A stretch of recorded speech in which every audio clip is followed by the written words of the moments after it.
नमस्ते सभी को।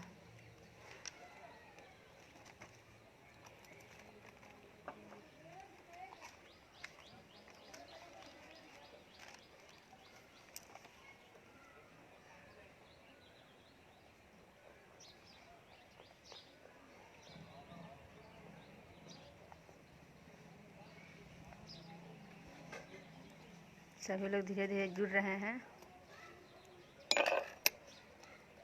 थोड़ा सा इंतज़ार कर लेते हैं ताकि और लोग भी जुड़ जाएं।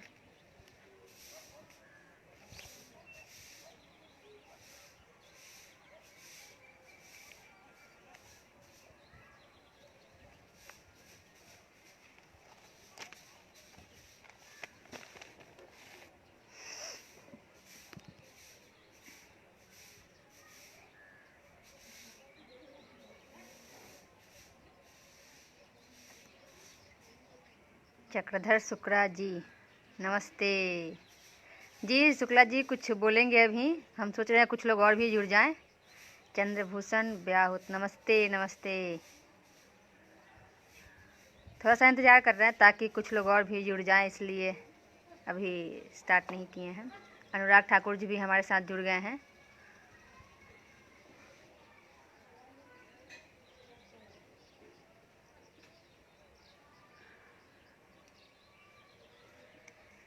इसलिए धीरे धीरे लोग जुड़ रहे हैं।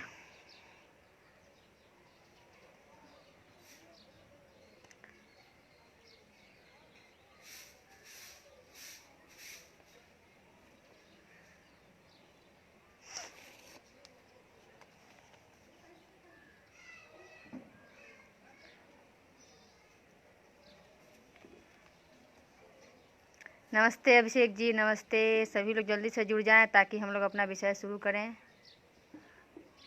आप लोग साथ ही शेयर करते रहिए ताकि और लोग भी जुड़ जाएं।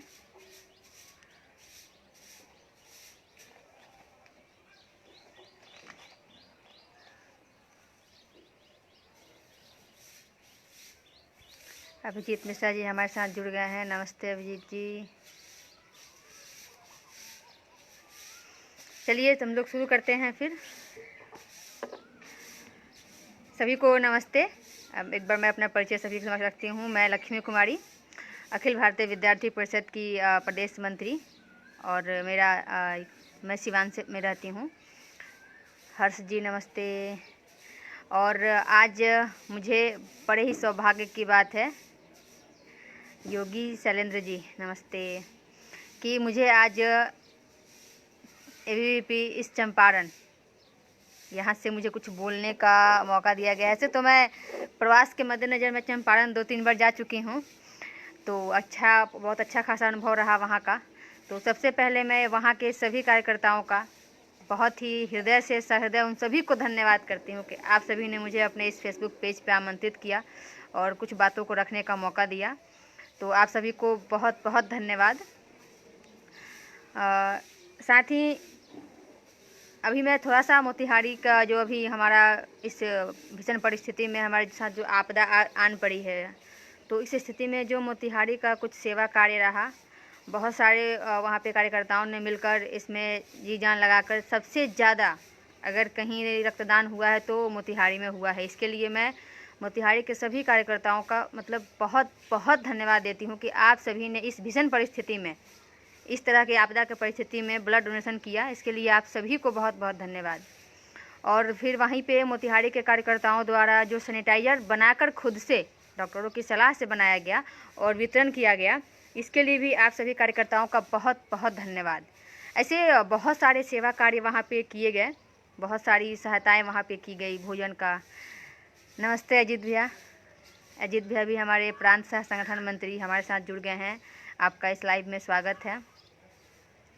तो हमारे कार्यकर्ताओं ने बहुत ही अच्छे तरीके से इस ऐसी महामारी जो उत्पन्न हुई है, इसमें अपने जी जान लगा करके जितना इनसे हो पाया इन्होंने किया। इसके लिए आप सभी धन्यवाद के पात्र हैं। मैं आप सभी को धन्यवाद देती हूँ। तो आज मुझे मृदुल कृष्ण जी धन्यवाद। आज जो मुझे विषय दिया गया है मोतिहारी के कार्यकर्ताओं द्वारा, सेवा सहकार एवं सरकार, थोड़ा सा विषय बहुत लोगों को लग रहा था कि क्या है विषय। मैं आपको आज इस फेसबुक लाइव के माध्यम से बताऊंगी कि ये विषय है क्या। सबसे पहले तो हम लोग बात करते हैं सेवा, सहकार और सरकार, ये तीनों एक दूसरे से जुड़े हुए हैं। तो जब हम बात करते हैं तो पहले हम लोग बात करेंगे सेवा के बारे में। सेवा क्या है? सेवा परमो धर्म, हम सभी जानते हैं। और इस उजाला कुमार जी, स्वागत है, धन्यवाद उजाला जी। और जब हम सेवा की बात करते हैं तो एक मन में सकारात्मक भाव उत्पन्न होता है। सेवा शब्द सुनते ही एक सुकून का बहुत ही मतलब अंदर से भाव उत्पन्न होता है। और जहाँ तक हम बात करते हैं सेवा की, तो दूसरों के लिए हम जो कार्य करते हैं वही सेवा है।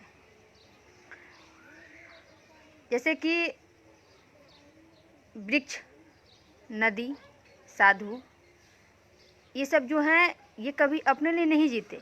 वृक्ष कभी फल जो देता है वो अपने लिए नहीं देता है, वो दूसरों के लिए देता है। नदी कभी पानी खुद के लिए नहीं नदी पानी देती है, उस पानी का उपयोग दूसरे करते हैं। साधु जो है वो ज्ञान अपने लिए नहीं रखता है, वो दूसरों को समर्पित करता है। तो इसी तरह से कहा जाता है कि जो सेवा है वो दूसरों के लिए ही करना, कोई भी कार्य करना सेवा है। मुंशी प्रेमचंद जी के अनुसार कहा जाता है कि सेवा मनुष्य की स्वाभाविक वृत्ति है, सेवा ही मनुष्य के जीवन का आधार है। और साथ ही स्वामी विवेकानंद जी के द्वारा कहा गया है कि मोक्ष का मार्ग जो होता है वो सेवा कार्य से ही खुलता है। तो ये भी हमारे सामने है कि सेवा हमारे लिए कितना, कहा जाता है कि अगर मनुष्य का जीवन निरर्थक है अगर वो कोई सेवा कार्य नहीं करता है, केवल अपने लिए जीता है, उस मनुष्य का जीवन निरर्थक है। तो हमें दूसरों के लिए जीना सीखना चाहिए। साथ ही रामकृष्ण परमहंस जी के द्वारा कहा जाता है कि बंधु भाव से की हुई सेवा की अपेक्षा जो आत्मा भाव से सेवा की जाती है वह सेवा सबसे उत्तम सेवा है। हम सभी देखते हैं कि जब हमारे लिए स्वतंत्रता कालीन का आंदोलन जब हुआ था उसमें बहुत सारे लोगों ने अपना बलिदान दिया। उसमें जितने भी आंदोलन में उतरने वाले हमारे युवा, बुजुर्ग, बच्चे, बूढ़े, औरतें जो भी थे, उन्होंने अपने लिए वो लड़ाई नहीं लड़ी। वो आज़ादी वो केवल अपने लिए नहीं लड़े, सभी के लिए लड़े। तो सभी के लिए जो कार्य हो वो सेवा होता है। केवल अपने लिए वो लोग अपनी जानों की आहुति नहीं दिए। साथ ही जब हम बात करते हैं तो वाल्मीकि जी के अनुसार, वाल्मीकि जी कहते हैं कि सेवा से जो शत्रु होता है वह भी मित्र बन जाता है। और हम अगर बातचीत करते हैं तो आगे जाते हैं, देखते हैं कि देवताओं के कहने पे दधीची जी ने अपनी अस्थियां दान कर दी थी। आप सभी राजा हरिश्चंद्र से भी वाकिफ़ होंगे, उन्होंने अपना सब कुछ दान कर दिया। हम वही बात करते हैं गुरु गोविंद सिंह जी की, तो उन्होंने सनातन संप्रदाय के लिए, सनातन संप्रदाय की रक्षा के लिए उन्होंने अपने तीनों पुत्रों का बलिदान कर दिया। तो ऐसे ऐसे बहुत सारे हम ऐसे नाम लेंगे तो बहुत सारे ऐसे महापुरुष, महान ऐसे हुए हैं जिन्होंने दूसरों के लिए अपना सब कुछ सर्वस्व दान कर दिया। वो दूसरों के लिए हमेशा जीते रह गए। तो केवल अपने लिए जीना ही ऐसा नहीं है, दूसरों के लिए जीना ही हमारा सेवा है। और सेवा कार्य करने के बाद अभी हम लोग अखिल भारतीय विद्यार्थी परिषद के जो कार्यकर्ता हैं, तो हम लोग अभी सेवा कार्य चल रहा है। तो ये सेवा कार्य हमारे मतलब कार्य में नहीं कि हमको करना ही है, लेकिन ये हमारा कर्तव्य है, धर्म है। सेवा केवल दिखावे के लिए नहीं करना चाहिए। सेवा ऐसी हो कि सेवा करने के बाद मन को शांति मिले, खुद को सुकून मिले और सामने वाले के चेहरे पे हंसी आ जाए, सामने वाले के चेहरे पे मुस्कान निखर जाए। ऐसी सेवा भावना होनी चाहिए हमारे मन में। अभी हम जब बात करते हैं सेवा की, तो ऐसे अभी इस आपदा में, इस भीषण परिस्थिति में, अभी हमने बताया मोतिहारी कार्यकर्ताओं द्वारा, ऐसे ही पूरे अखिल भारतीय विद्यार्थी परिषद पूरे बिहार प्रांत के द्वारा और साथ ही पूरे भारत में अलग अलग जगहों पे सभी प्रांतों में सेवा कार्य चल रहे हैं। वहीं हम बात करते हैं, आज हमने सभी ने देखा कि सुगौली प्रखंड का जो 2 दिन से देख रहे हैं हम लोग, वहाँ भी जो एक रक्तदान दिया गया, आप सभी जानते हैं वो रक्त उन्होंने अपने लिए नहीं दिया, दूसरों के लिए दिया। तो वो भी हमारे लिए एक सेवा भावना है। और साथ ही जब हम बात करते हैं विद्यार्थी परिषद की, तो आज पूरे बिहार प्रांत में अलग अलग तरह से कई जगह रक्तदान किए जा रहे हैं। साथ ही राहत सामग्री दी जा रही है। छात्राओं के द्वारा घर में खुद से मास्क निर्मित करके बना करके और समाज के अभी इस परिस्थिति में जब कोई सहायता नहीं कर रहा है तो हम लोग सभी आगे आए हुए हैं, हम लोग सहायता कर रहे हैं।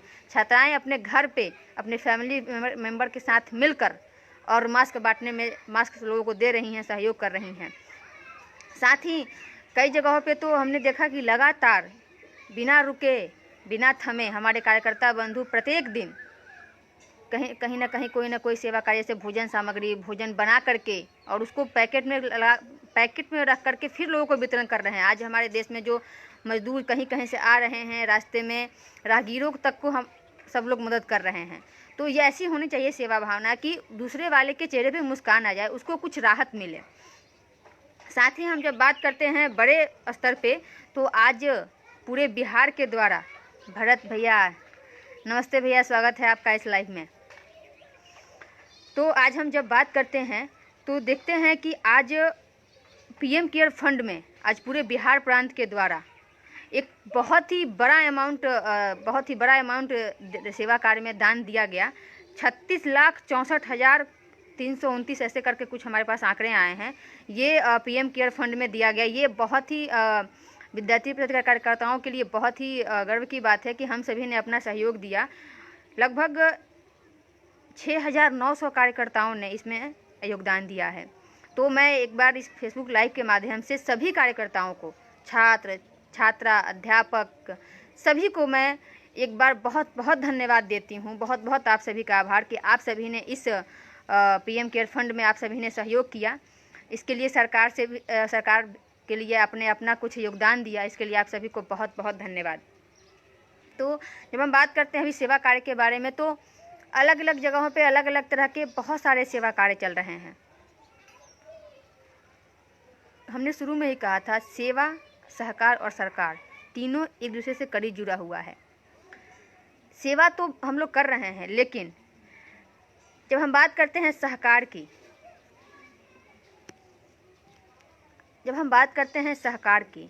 तो सहकार का मतलब होता है एक दूसरे का सहयोग करना, साथ देना।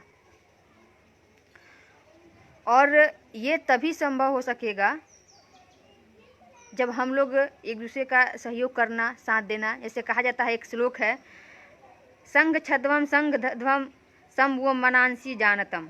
हम सब एक साथ चलें, एक साथ बोलें, हमारा मन एक हो और हम सब एक साथ आगे बढ़ें, ऐसा कहा जाता है। तो हमारी भारतीय संस्कृति भी यही मानती है कि हम सभी को एक साथ आगे बढ़ना चाहिए, एक साथ चलना चाहिए, तभी हमारा समाज आगे बढ़ सकता है। बिना सहकार के समाज आगे नहीं बढ़ सकता है। जब हम बात करते हैं सहकार की तो हम देखते हैं कि सहकार की भावना, सहकार कैसे होना चाहिए। अभी हमारे देश में जो परिस्थिति आन पड़ी है, इस समय सहकार की भावना विकसित करना बहुत ही आवश्यक है।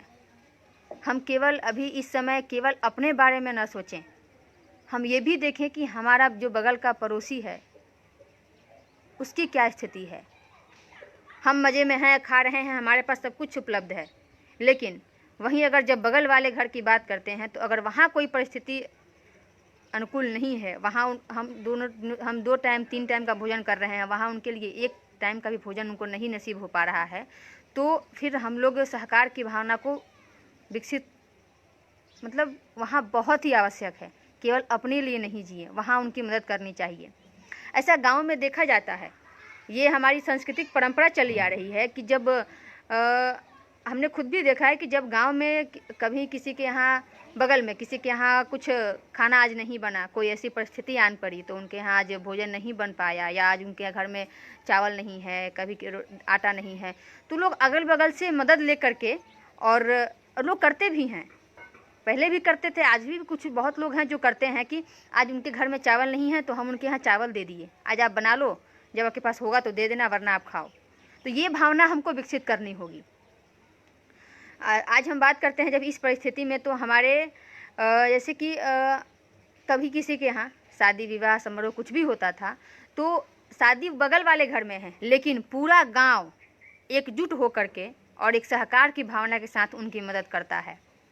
तो ये होना चाहिए सहकार का भाव। अभी जब हमारे बहुत सारे ऐसे बाहर जो प्रवासी मजदूर जो बाहर से यहाँ चल कर आ रहे हैं, तो आज उनके लिए कहीं ना कहीं हमको सोचने की आवश्यकता है।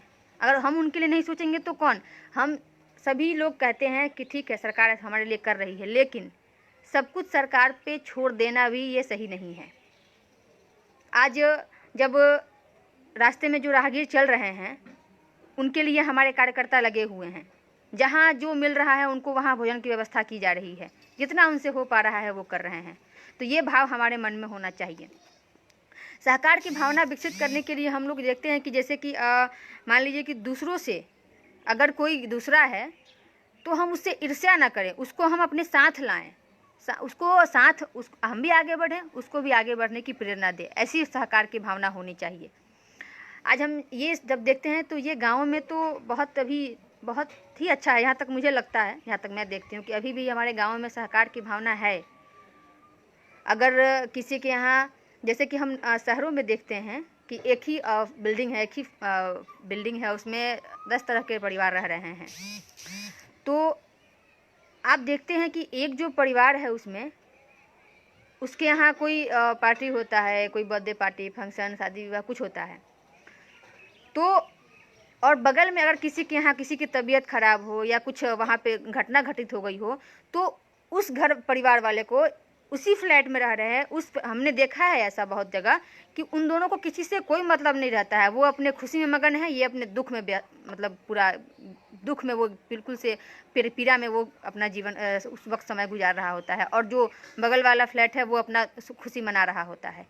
तो शहरों में अभी भी इसकी कमी है, तो हमें वहाँ पे उसको विकसित करना होगा। और वही आप जब गांव में देखते हैं कि अगर गांव में ऐसा कहीं भी हो जाए कि अगर हमारे घर में कोई पार्टी फंक्शन है और बगल में हमने कोई घटना सुन ली, कोई दुखद घटना हो गया, तो वो जो खुशी की जो भावना होती है वो तुरंत दुख में बदल जाती है, और हम नहीं कर पाते हैं फंक्शन पार्टी, हम नहीं मना पाते हैं अपनी खुशी, क्योंकि हमारे मन में उस वक्त दुख आ जाता है कि हमारा भाई, हमारा बंधु कहीं ना कहीं परेशानी में है, तो उस वक्त हम नहीं कर पाते हैं। तो यही अभी भी गाँवों से शहरों को जोड़ना होगा, हमें दोनों को एक करना होगा, ताकि सहकार की भावना दोनों जगह विकसित हो सके। और कहीं भी कोई भी, आज हम कुछ ही दिन पहले हमारी बातचीत हो रही थी दिल्ली में, हमारी कुछ फैमिली वाले वहाँ रहते हैं, तो उनसे बातचीत हो रही थी, तो उनका वहाँ पे हमने सुना कि वहीं फ्लैटों में लोग जो मौजूद हैं वो अपना आराम से जीवन बसर कर रहे हैं, लेकिन जो मजदूर हैं, जिनको रहने के लिए घर नहीं था, जिनको खाने के लिए रोज़ के कमाई पे वो अपना जीवन व्यतीत कर रहे थे, वो सड़कों पे सो रहे थे, लेकिन उनको पूछने वाला कोई नहीं था। तो कहीं ना कहीं हमें वहाँ पे सहकार की भावना अगर विकसित नहीं की, उसी का आज ये कारण है कि हमारे सभी मजदूर भाई जो भी हमारे प्रवासी हैं उनको बहुत ही परेशानियाँ झेलनी पड़ रही हैं। तो ये सहकार की भावना उत्पन्न करना ये अभी के लिए बहुत ही आवश्यक है, क्योंकि अभी जो स्थिति आन पड़ी है इसमें हम सभी को सहकार की भावना को उत्पन्न करना होगा। साथ ही हम जब बात करते हैं कि जब कहीं भी हम लोग एक छोटी सी बात है, आप सभी लोग जानते होंगे, लेकिन हम लोग उसको अनसुना कर देते हैं। जब गांव में किसी के यहाँ कोई रिश्तेदार संबंधी आता है और जब उस बगल वाले घर में उस रिश्तेदार को या उस मेहमान को खाने के लिए या मतलब बर्तनों की भी आवश्यकता पड़ती है कि हमारे घर में आज कप नहीं है, हमारे घर में प्लेट नहीं है, ये हमने खुद महसूस किया है, इसलिए आपके समक्ष रख रहे हैं। तो बगल का घर वाला मतलब उसको बिल्कुल लगता ही नहीं है उसको कि ये जो मेहमान आए हैं, ये जो गेस्ट आए हैं, ये हमारे नहीं हैं। वो जी जान लगा करके मतलब उनकी सेवा में लग जाता है, पूरा गांव उनकी सेवा में लग जाता है। तो ये भावना हमारे मन में होनी चाहिए कि अगर जब भी कभी ज़रूरत पड़े तो हम एक दूसरे के लिए खड़े हों, हम एक दूसरे से ईर्ष्या ना करें। ईर्ष्या की भाव से ही हमारा देश पीछे चला जाएगा। हम ईर्ष्या क्यों करें? आखिर जब सामने वाला आगे बढ़ रहा है तो हमें उसकी मदद करनी चाहिए, हमें उससे प्रेरणा लेनी चाहिए, उसको प्रेरणा देनी चाहिए कि आप भी आगे बढ़ो, साथ भी आपको देख करके बहुत सारे लोग आगे बढ़ेंगे। ये ईर्ष्या की भावना बिल्कुल नहीं उत्पन्न होनी चाहिए, तभी हमारी ये जो सहकार की भावना है वो विकसित हो पाएगी। जब हम बात करते हैं सरकार, सेवा, सहकार और सरकार, ये 3 शब्द आपके समक्ष थे। तो अभी हमने सेवा पे कुछ बात किया, कुछ सहकार पे बात किया, बात कर रहे हैं हम लोग सरकार पे। तो जब सरकार की बात करते हैं तो हम सभी जानते हैं कि जनता के द्वारा ही सरकार का चयन होता है।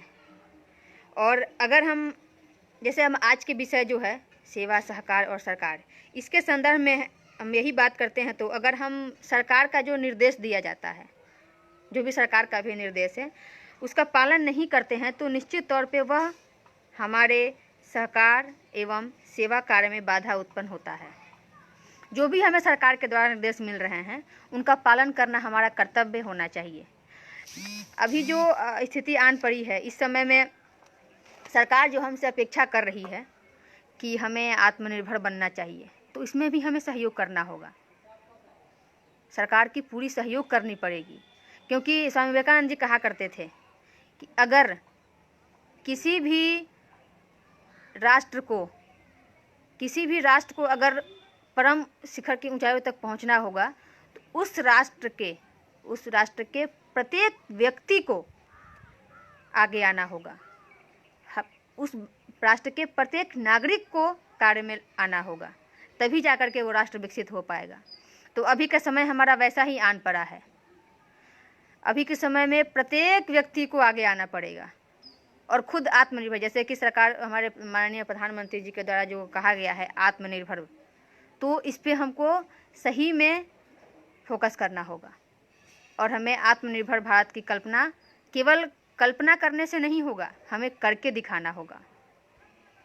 और ये हम न सोचे कि सामने वाला करे, ऐसा नहीं, हमें ही शुरू करना होगा, तब जाकर के हमारा भारत आत्मनिर्भर बन पाएगा। सरकार जो भी, जैसे हमारे अभी पुलिसकर्मी जो हैं, प्रशासन जो है, या डॉक्टरों के द्वारा भी कहा जा रहा है, जो भी उनके द्वारा निर्देश दिया जा रहा है कि आप घरों में रहें, सुरक्षित रहें, ऐसे बहुत सारे निर्देश दिए जा रहे हैं। घर से बाहर निकले तो बिना मास्क के बाहर ना निकलें, दूरी बनाए रखें, फिजिकल डिस्टेंसिंग का पालन करें, साथ ही घर से बाहर बिना आवश्यकता के, बहुत ही ज़रूरी काम हो तभी बाहर निकलें, गांव में भी एक जगह इकट्ठा ना हो। अभी हम देख रहे हैं, बहुत दुख होता है देख करके। मैं खास करके ये गांव के लोगों के लिए मैं बात कर रही हूँ, क्योंकि हमने देखा है अभी भी जो गांव के लोग हैं, गांव के युवा वर्ग की बात कर रहे हैं हम, युवा वर्ग अभी भी बहुत ही लापरवाही बरत रहे हैं। मैं इस लाइव वीडियो के माध्यम से उनसे विनती करना चाहती हूँ कि आप जो भी शासन का, जो भी प्रशासन का जो भी आदेश है उसका पालन करें। वो अपने लिए नहीं कर रहा है, वो हमारे लिए ही निर्देशों का पालन करने के लिए कह रहा है। अभी भी हमारे जो युवा वर्ग के लोग हैं, हम देखते हैं कहीं पे क्रिकेट खेलने के लिए या कहीं पे वो ऐसे बैठकर गपशप होते रहता है। उनको बिना मतलब के वो लोग बाइक से मार्केट जाना आना, ऐसा हम खुद देख रहे हैं, हम अनुभव कर रहे हैं। तो ये बिल्कुल गलत है, ऐसा नहीं करना चाहिए। आखिर हम सरकार का जो निर्देश दिया गया है उसका पालन नहीं कर रहे हैं, तो ये बहुत ही गलत है। तो हम जब बात करते हैं कि सरकार में शासन, प्रशासन, जनता, ये तीनों मिलकर सरकार होता है, तीनों को मिला करके सरकार बनता है। तो अगर शासन के द्वारा कोई भी नियम बनाया जाता है, कोई भी नियम अगर शासन के द्वारा बनाया जाता है, तो वो प्रशासन की जिम्मेदारी होती है उसको सही तरीके से उस नियम का पालन करवाना। अभी हम देख रहे हैं कि जो प्रशासन, अगर प्रशासन अपनी जिम्मेदारियों से, अगर वो अपनी जिम्मेदारियों से कहीं भी भटकती है, अगर कोताही करती है, तो वो कहीं ना कहीं सबके लिए नुकसान है। तो शासन, प्रशासन, मान लीजिए अभी जब हम लोग देख रहे हैं कि जो प्रशासन के द्वारा कहीं कहीं कोताही चल रही है, ऐसा नहीं है कि बिल्कुल सही ही हो रहा है, बहुत जगह कोताही चल रही है। जैसे हम बात करते हैं जब क्वारंटाइन सेंटरों की, वहाँ की क्या स्थिति है आप सभी अब इससे अवगत हैं। प्रत्येक व्यक्ति के लिए 2400 रुपये का शायद मुझे लगता है, जहाँ तक मेरी जानकारी है, उसके लिए उपलब्ध कराया गया है। लेकिन जब वही हम खाना देखते हैं तो बहुत ही ख़राब क्वालिटी का खाना उनको दिया जा रहा है। मैं एक बात पूछती हूँ कि जो शासन है, प्रशासन है, जो भी है या सरकार है, वो भी तो एक आम जनता है, वो भी तो एक मनुष्य है, वो भी एक प्राणी है। तो जब हम खराब क्वालिटी का खाना नहीं खा सकते हैं तो हम दूसरों को वो खाना क्यों दें और ये क्यों अपेक्षा करें कि वो उस खाने को खा लेगा। तो ये मुझे समझ नहीं आता है कि जब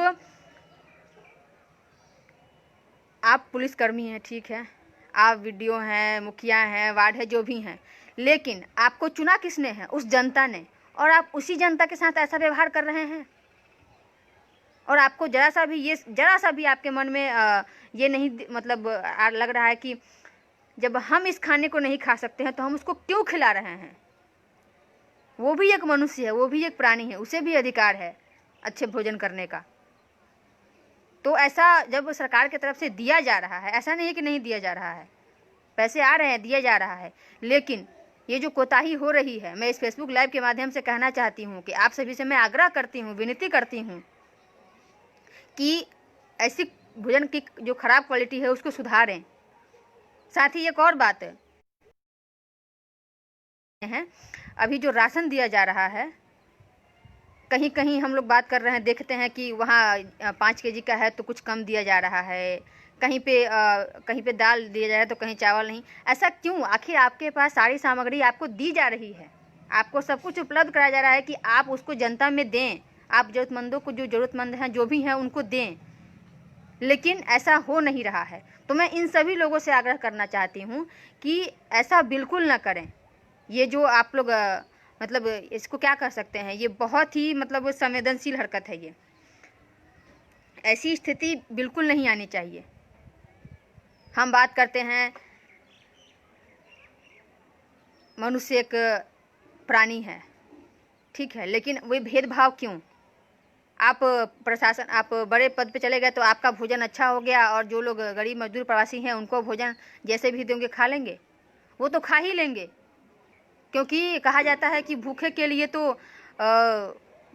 जब भूख अंदर से लगी हो, ऐसे हमारे गांव में एक कहावत कही जाती है, थोड़ा सा मैं उसको भोजपुरी लाइन में बोलूँगी क्योंकि वही लाइन में कहावत कहा जाती है कि बकरी के भूख लागे लकड़ी चबाए। वही स्थिति है कि अगर भूख लगेगी तो आदमी कुछ भी खा सकता है, लेकिन इसका मतलब ये नहीं कि हमारे पास सारी व्यवस्था उपलब्ध है और हम उसको कुछ भी खाने पर मजबूर करें। तो इसमें सुधार होना चाहिए, और जब तक इस व्यवस्था में सुधार नहीं होगा तब तक हमारी जो सेवा की भावना है, सहकार की भावना है, ये सभी विफल हो जाएंगे। ये तीनों एक दूसरे से जुड़ा हुआ है।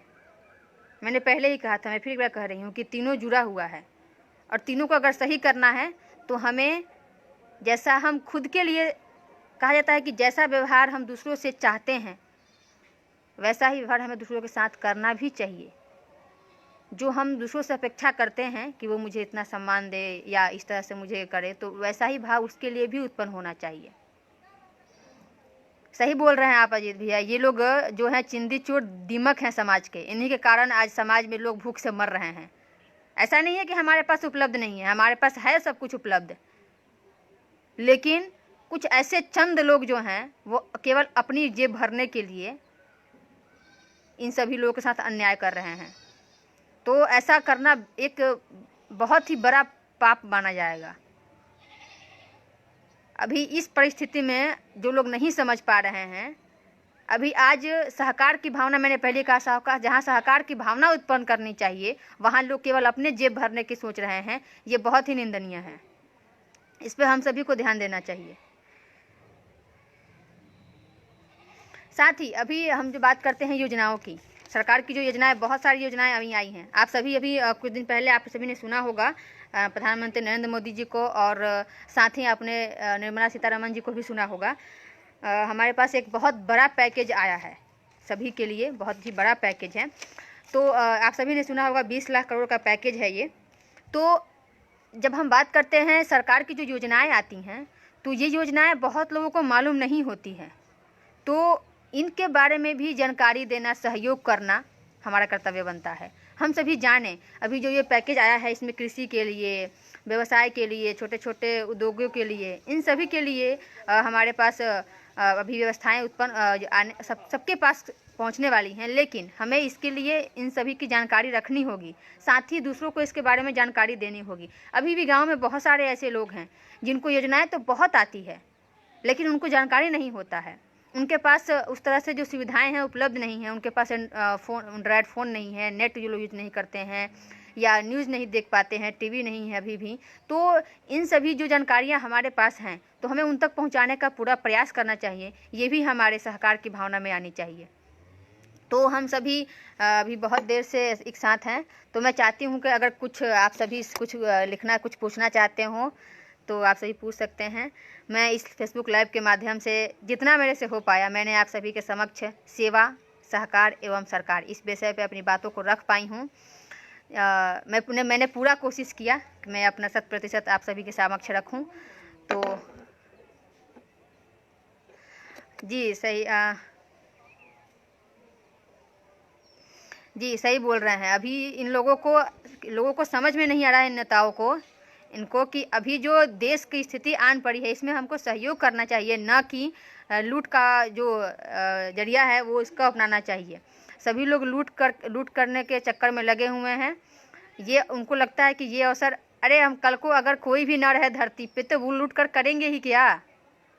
कहा जाता है कि जो हमारे मनुष्य हैं इन्हीं से मिलकर एक समाज बनता है, देश का निर्माण होता है। जब यही नहीं रहेंगे तो आप लूट कर करेंगे क्या। जब आप लूट करके रखेंगे और ये महामारी बुरी तरह से फैल जाएगी, उस वक्त आप क्या करेंगे। अभी हमें एक बात और आपको बता दूं इस लाइव वीडियो के माध्यम से कि अभी हम बहुत ही सतर्क रहने की ज़रूरत है, क्योंकि बहुत जगह ऐसा आ रहा है, अभी सब देख रहे हैं हम लोग की जो क्वारंटाइन सेंटर बने हुए हैं वहाँ पे बहुत ही ज़्यादा कोरोना से ग्रसित मजदूर जो हैं वो निकल रहे हैं। कोरोना संक्रमण महामारी बहुत तेज़ी से वहाँ फैल रही है, तो अभी भी हमें सतर्क रहने की बहुत ज़रूरत है। ये लॉकडाउन 4 है, लेकिन हम ऐसा ना समझें कि बहुत ही कुछ का छूट दिया गया है, इसका मतलब छूट का हम पूरा फ़ायदा ना उठाएं, घर से बाहर बिल्कुल निकल जाएं एकदम से। तो ऐसा बिल्कुल ना करें, आप अपने घर में ही रहें, बिना आवश्यकता घर से बाहर ना निकलें। और सबसे महत्वपूर्ण बात कि जो भी सरकार का आदेश है, निर्देश है, उसका आप सभी पालन करें। ये मैं आप सभी से आग्रह कर रही हूँ एक बार फिर कि उसका पालन करें, ये बहुत ही आवश्यक है हमारे लिए। तो आप सभी से मैं इतना ही आग्रह है। मैं इस लाइव वीडियो के माध्यम से आप सभी के समक्ष इतना ही बात को रखना चाहती थी। मैंने अपना पूरा जो भी मेरे को लगा मैंने आप सभी के समक्ष रखा। साथ ही एक बार फिर से मोतिहारी के सभी कार्यकर्ताओं को इतनी अच्छी तरीके से सेवा कार्य, हर चीज़ में सहभागिता, जो रक्तदान हो या वो भोजन का सामग्री का वितरण हो, भोजन पैकेट का वितरण हो, आप सभी ने बहुत अच्छे से कार्य को किया। इसके लिए एक बार पुनः आप सभी को बहुत बहुत धन्यवाद। आग्रह होगा कि जो भी हमारी बातें हैं वो आगे तक पहुंचाएं। तो आप सभी को बहुत बहुत धन्यवाद, आभार। आप सभी ने मुझे इस लाइव वीडियो के माध्यम से देखा, सुना। नमस्ते, वंदे मातरम।